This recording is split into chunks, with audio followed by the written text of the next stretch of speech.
Good evening children. So dear students, numerical note करेंगे आप लोग। The rate of flow v of a liquid flowing through a pipe of radius small r and pressure gradient p upon l. Okay, p upon l is the pressure gradient is given by Poiseuille's equation capital V equal to pi by 8 p r to the power 4 upon eta l. आपको find करना है check the dimensional consistency of this equation. हमको ये check करना है whether this equation is correct और not. इसकी correctness check करनी है आपको, ठीक है, डायमेंशनल करेक्टनेस. तो जल्दी से पहले आप क्वेश्चन नोट कर लेंगे. देखिए, ये है आपका पूरा क्वेश्चन. ये P अपॉन एल क्या है बच्चों? ये P अपॉन एल है आपका प्रेशर ग्रेडियंट. मतलब P अपॉन एल को ओवरऑल हम बोलते हैं प्रेशर ग्रेडियंट. अगर इंडिविजुअली देखें तो ऊपर आपका है P मीन्स प्रेशर, अपॉन में आपकी लेंथ. कहीं पर भी ग्रेडियंट आता है बच्चों तो आपने क्या करना होता है, डिस्टेंस से या लेंथ से डिवाइड दे दो किसी को. जैसे अगर यहाँ पे वेलोसिटी ग्रेडियंट लिखा होता तो small v upon length. Okay, तो वो आ जाएगा आपका वेलोसिटी ग्रेडियंट. ठीक है, तो जल्दी से इक्वेशन नोट कर लेंगे आप लोग. हम इसको हटाते हैं फिर. तो देखा जाए बच्चों तो आपके पास एक इक्वेशन गिवन है capital V equal to pi by 8 p r to the power 4 upon eta l. तो यह है आपकी पॉइजलीज इक्वेशन. ठीक है, हाँ. In order to check the dimensional consistency of this equation we have to calculate individual dimensions of each term. ध्यान दीजिए, हमें अगर देखना है कि ये इक्वेशन आपकी डायमेंशनली करेक्ट है या नहीं है तो हमें देखना होगा पहले इसमें कितने टर्म्स हैं, और जितने भी टर्म्स होंगे उन सबकी डायमेंशन क्या होनी चाहिए, आइडेंटिकल मीन सेम होनी चाहिए. जो डायमेंशन आपकी देखिए यहाँ पे दो टर्म्स है v और एक पूरा टर्म ये है. अब इसको ऐसा मत कहिएगा 1 2 3 4 5 6 7 नहीं कहेंगे. क्यों? क्योंकि जब तक अगर इनके बीच में प्लस लगा होता कहीं पर तो हम कहते कि इतना हिस्सा अलग है, इतना हिस्सा अलग है. याद है ना, जब हम s equal to u t plus half a t square बोलते थे तो हम बोलते हैं कि यहाँ पर एक डायमेंशन, एक टर्म यह है, ये सेकेंड टर्म, ये थर्ड टर्म, ऐसे ही बोलते हैं हम. और इसको कभी काउंट नहीं करते 1 2 3 4 5 6, है ना. क्यों? क्योंकि u इंडिविजुअल एक क्वांटिटी है, but u into T multiply करने के बाद ये पूरी एक टर्म बन जाता है. तो डायमेंशन अगर हम देखें, टर्म्स देखते हैं तो हम प्लस या माइनस से अलग करते हैं. 9th में हमने चैप्टर ये हमने पॉलिनोमियल वाले उसमें सबसे पहले पढ़ा था. ठीक है, 2.1 में आप देख के आ सकते हैं. तो देखते हैं भाई, पॉइजलीज इक्वेशन है, इसमें हर एक टर्म की हमने डायमेंशन निकालनी है. तो एक टर्म तो आपके पास RHS वाला हो गया और एक टर्म आपका LHS वाला हो गया. तो इनकी पहले डायमेंशन निकालनी है, फिर देखना है कि सेम आ रही है तो यस ये डायमेंशनली करेक्ट होगा, अदरवाइज नहीं होगा. ठीक है, तो हम देखते हैं भाई यहाँ पे v की डायमेंशन क्या है. ये पहले बताओ v है क्या. v है आपका rate of flow, the rate of flow. अब ये रेट ऑफ फ्लो क्या है? v यहाँ से आपको दिख रहा होगा बच्चों, ये वॉल्यूम लग रहा है आपको. हम जनरली हम v को वॉल्यूम लिखते हैं, बट यहाँ पर ये वॉल्यूम नहीं है. वॉल्यूम तो है बट ये कौन सा वॉल्यूम है, पर सेकेंड वाला वॉल्यूम है. कहीं पर भी अगर रेट आ जाता है बच्चों तो उसको हम डिवाइड दे देते हैं टाइम से. फ्लो, रेट ऑफ फ्लो, अगर कहीं पे बोलता कि इतना फ्लो हो रहा है, वाटर फ्लो हो रहा है इतना, केवल वो फ्लो बोलता, रेट नहीं बोलता, तो फ्लो मतलब यहाँ पे v का मतलब वॉल्यूम ही होता. बट रेट ऑफ फ्लो कहने से मतलब है आपका रेट लगते ही टाइम से डिवाइड दे दिया जाता है. तो रेट ऑफ फ्लो का मतलब ये आपका है वॉल्यूम अपॉन टाइम. कोई पाइप है आपके पास, वो पाइप आपका सिलेंड्रिकल ही होते हैं ज़्यादातर, है ना. मोस्टली जो पाइप्स होते हैं वो आपके सिलेंड्रिकल होते हैं. तो पाइप की जो रेडियस है बच्चों वो कितनी है, r रेडियस है पाइप की. उसमें से आपका कुछ वाटर निकल रहा है, पानी फ्लो हो रहा है उससे. ठीक है, अब वो कैसे फ्लो हो रहा है, वो आपका उसका इतना है v अपॉन टी करके, इतना ये उसका volume per unit time, volume per unit time, ये होता है आपका क्या, रेट ऑफ फ्लो. तो भाई जब हमें फॉर्मूला पता लग जाता है तो हम क्या फाइंड कर सकते हैं, हम उसकी डायमेंशन फाइंड कर सकते हैं. किसकी? हम v की डायमेंशन फाइंड कर सकते हैं. डायमेंशन ऑफ v इज, देखिए, वॉल्यूम की डायमेंशन अपॉन टाइम की डायमेंशन. वॉल्यूम क्या होता है, वॉल्यूम आपका होता है length into breadth into height. या तो आपने कभी ऐसा पढ़ा होगा या आपने देखा होगा L3. मतलब वॉल्यूम की जो यूनिट होती है बच्चों वो होती है आपकी मीटर क्यूब. तो जो मीटर क्यूब होती है तो हम ऐसा लिखते हैं L3.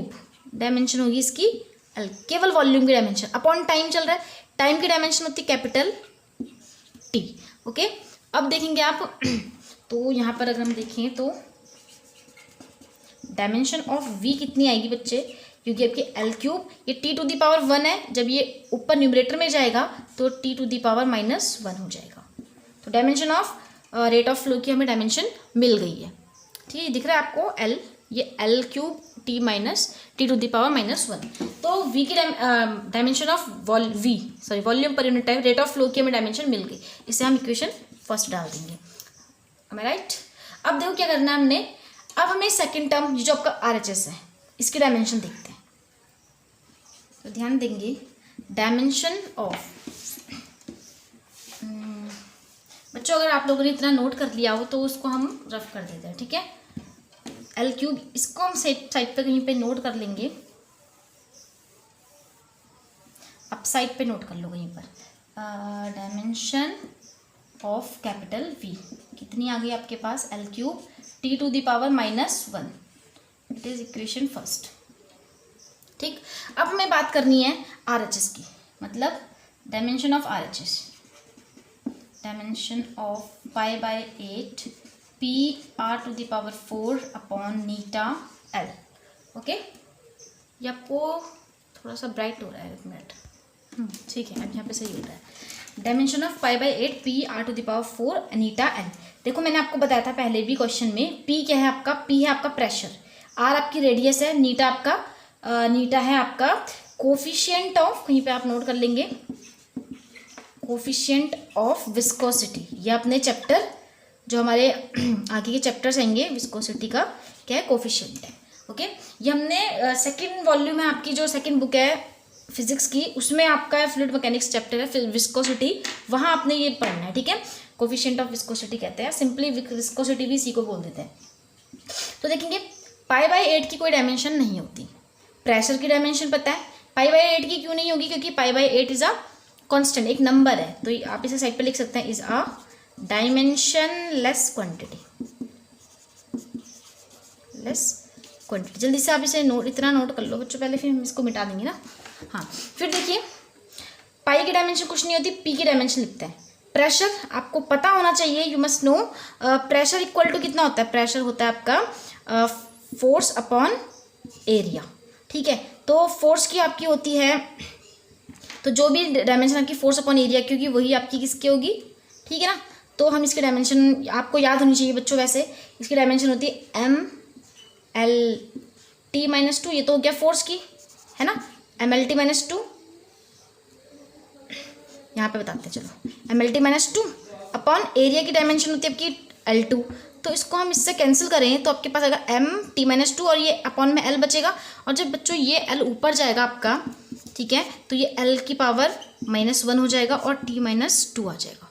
ठीक है, तो अगर हम देखें तो हम कहेंगे कि जो प्रेशर की जो डायमेंशन होती है दैट इज ML-1 T-2। कहाँ से आया, ये इस फॉर्मूले से आया, F/A थ्रस्ट अपॉन एरिया आपका प्रेशर का फॉर्मूला होता है। प्रेशर की फोर्स की डायमेंशन होती है MLT-2, एरिया की होती है L2, तो इसे हम कैंसिल करेंगे, ऊपर भेजेंगे ML-1 T-2।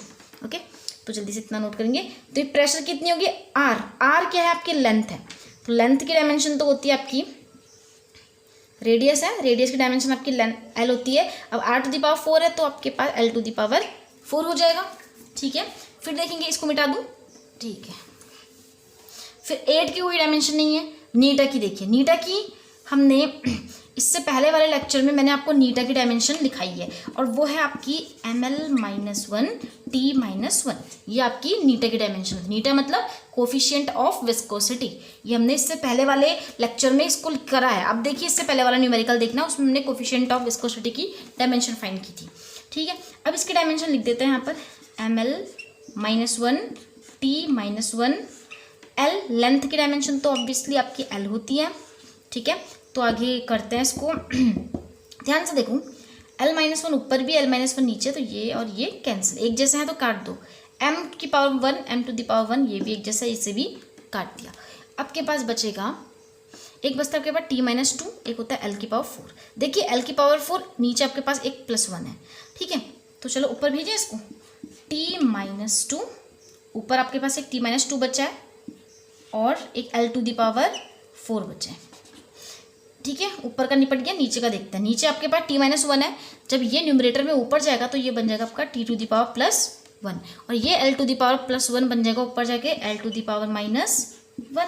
ठीक है, फिर देखिए T टू द पावर -1 और टी का एक दोस्त ये है टी टू द पावर 1। -2 और +1 कितना होता है? -2 + 1 इट इज़ -1 है ना। तो हम क्या लिखेंगे? T to the power -2 + 1। चलो पहले एक बार एक टर्न लाइन और कर लेते हैं। L टू द पावर 4 और L to the power 1। Okay, फिर देखेंगे आप, ये देखिए ये क्या बचा? 4 - 1 3, L to the power 3। L को पहले लिख देता है क्योंकि हमेशा L पहले रहता है, T फिर पहले M रहता है, फिर L MLT करके ना। तो T टू द पावर -1 + 1 -1 होगा। तो ये हो गया आपका डायमेंशन ऑफ RHS। ठीक है, कितनी होगी? Pi P R to the power 4 eta L। तो RHS की डायमेंशन तो ये हो गई, और LHS की डायमेंशन हमने ये निकाली थी। अब ध्यान से देखो, कंपेयर करेंगे आप लोग तो आपको दिख रहा है ना कि फर्स्ट इसकी डायमेंशन इक्वल टू द इसकी dimension, LHS dimension of LHS equal to the dimension of RHS। ये LHS की डायमेंशन है, ये RHS की डायमेंशन है, तो सेम हो गया। लास्ट में हमने एक लाइन और लिखनी है क्योंकि हमें चेक करना था कि कंसिस्टेंट है या नहीं है। तो आप लिखेंगे yes the equation Poiseuille's equation is correct, dimensionally correct या डायमेंशनली कंसिस्टेंट। ओके, तो ये लेक्चर यहीं पे खत्म होता है।